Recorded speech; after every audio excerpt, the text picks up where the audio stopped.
Tenga listo el tinto que ya llegan los huevos revueltos y con la receta para detener la deforestación en el país, porque hoy hablamos de una nueva estrategia del gobierno para el tema. Desde la redacción de La Silla Vacía, soy Tatiana Duque. Hoy es martes 21 de marzo. Distintas mediciones internacionales andan indicando que este año hubo una reducción de incendios en la selva amazónica, lo cual está siendo leído por varios expertos acá en Colombia como una victoria temprana de la política contra la deforestación del actual gobierno. Aunque hay muchos factores que inciden en esta reducción, lo cierto es que sí hay un cambio en la política, que ya no tiene que ver con un enfoque militar, sino más bien de cuidar el bosque. De todos modos, si no hay una actuación rápida, en los próximos años el daño puede ser irreversible. Y esa es una de las varas con la que se va a medir en lo ambiental al presidente y a su ministra Susana Muhammad. Hablemos de cómo estamos ahora y qué se está haciendo para reversar la tendencia con Camilo Garzón, el periodista de La Silla que le sigue los pasos a la política ambiental. Camilo, bienvenido. Hola Tati, ¿cómo vas? Todo bien. ¿Por qué puntualmente nos enfocamos en el Amazonas, teniendo en cuenta que no tenemos tanta porción de bosque?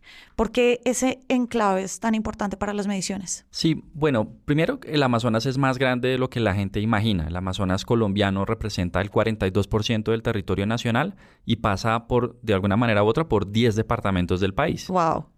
Otra cosa que es importante, una cifra interesante, es que el 86% del Amazonas colombiano todavía sigue en un buen estado de conservación. Es decir, casi todo está intacto. Otra cosa que viene pasando, sobre todo desde la firma del acuerdo de paz con las FARC, es que ciertas zonas del bioma amazónico han tenido una deforestación acelerada.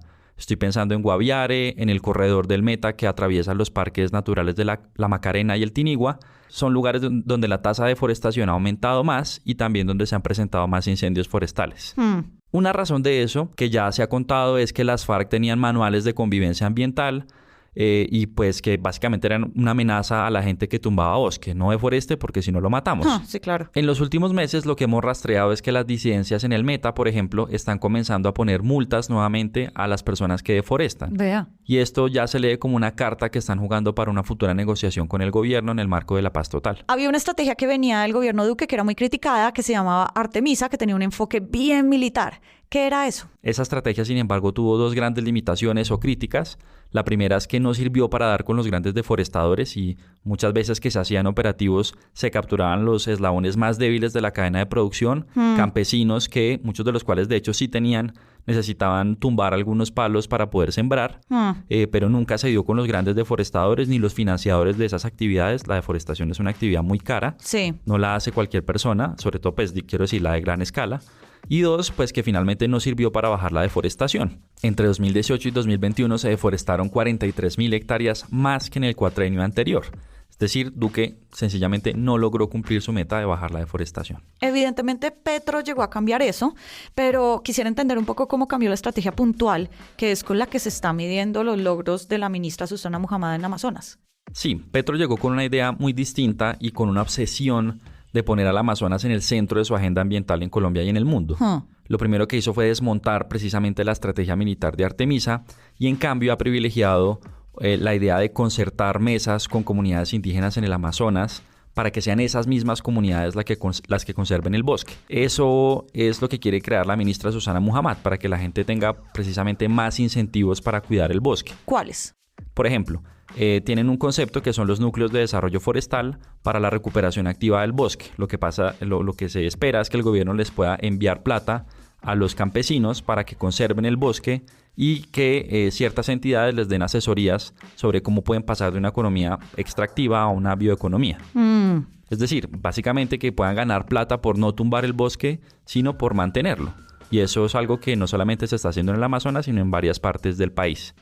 Hay expertos que dicen que ya hay un logro temprano de Petro en bajar la deforestación con este cambio de chip, pero ¿qué tanto peso tiene justamente esta nueva política en las cifras? Sí, una cosa interesante es que, por ejemplo, varios expertos salieron a mediados de febrero a decir que los incendios estaban bajando en el país. Esto normalmente el mes de enero y el mes de febrero son temporadas secas y son temporadas de incendios en Colombia. Y lo que muchos expertos dijeron es que estos incendios entre enero y febrero del 2023 eran menores en comparación con el inicio del año 2022 y interpretaban que esto ya mostraba un avance en la política de Petro. pero yo creo que eso hay que cogerlo con pinzas. ¿Por qué? Por ejemplo, nosotros recientemente hicimos una entrevista con Dolores Armenteras, que es una bióloga y básicamente una de las mayores expertas en incendios en el mundo. Y ella dice que hay que ponerle matices a una afirmación así porque a comienzos del año precisamente Colombia tuvo una temporada normal de lluvias. Estuvo lloviendo mucho más, todo el mundo supo eso desde Bogotá y desde cualquier parte del país. Ella piensa que eso pudo haber tenido el efecto de apagar muchos incendios. Y ella interpreta que, de hecho, esa tendencia puede cambiar porque se estima que este año viene una temporada de sequía muy grande en el país y eso podría traer más incendios y, de hecho, podríamos estar hablando a final de año de titulares de grandes incendios en Colombia, como ya está pasando en otros países. Hablabas ahora de que la idea es que Amazonas sea el centro de la política ambiental de Petro, también por fuera de Colombia, porque, claro, no es solamente nuestra responsabilidad.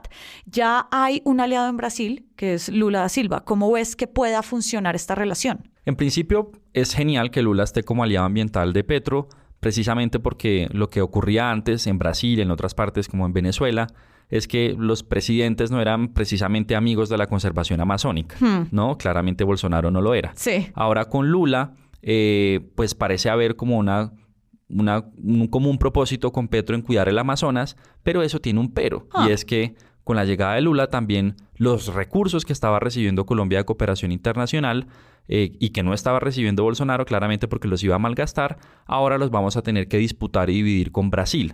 Y ahí entra una friega en el sector, digamos, en el escenario internacional sobre cuántos recursos va a poder capturar Colombia para la protección del Amazonas, teniendo en cuenta que Brasil se lleva la gran porción del bioma amazónico. Pero en todo caso sí hay que decir que Colombia no está con los brazos cruzados y que no está esperando simplemente a recoger recursos internacionales para la protección del Amazonas, y expertos distintos también han señalado que uno de los grandes triunfos de Colombia en la COP27 fue precisamente ese anuncio que hizo Petro de que Colombia destinará $200 millones invertidos en la protección del Amazonas, que es una inversión que nunca en Colombia un gobierno había hecho para esa región del país. Si seguimos en la lógica en la que hemos estado en estos años, que es la de una deforestación muy avanzada en Amazonas, ¿qué es lo que puede pasar? ¿Cómo nos puede tocar esto?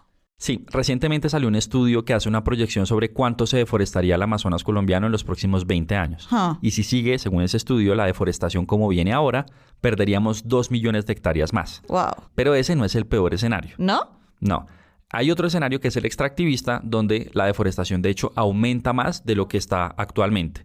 Y si ese escenario ocurre, el estudio estima que perderíamos 4.3 millones de hectáreas, que eso equivale a una zona como El Salvador o como Dinamarca, o para ponerlo en términos colombianos, es como si de repente se volviera un desierto el departamento de Atlántico, de Bolívar y Córdoba, todos juntos. Y una acá cepillándose con cepillo de bambú.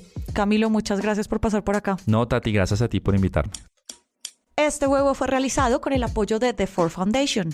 Y ojo que esta semana la lupa va a estar en el Congreso porque se vienen la erradicación de la reforma pensional, la ponencia de la reforma a la salud y la segunda moción de censura a la ministra de Minas.